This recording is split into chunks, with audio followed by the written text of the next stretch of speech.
In this simple video tutorial, I'm going to share with you how you can update to the latest YouTube version in 2024. You can simply get the updated version of YouTube in just few simple steps.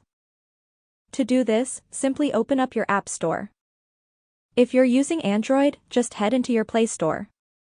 In the App Store search bar, type in YouTube Update. Then head into it. Just slide left to see the YouTube Update version preview for 2024. Then tap right here on Update and it will successfully get updated. If you're having trouble to get the latest version, just simply make sure to check on your internet connection. That's how easy it is to update your YouTube app to the latest version of 2024.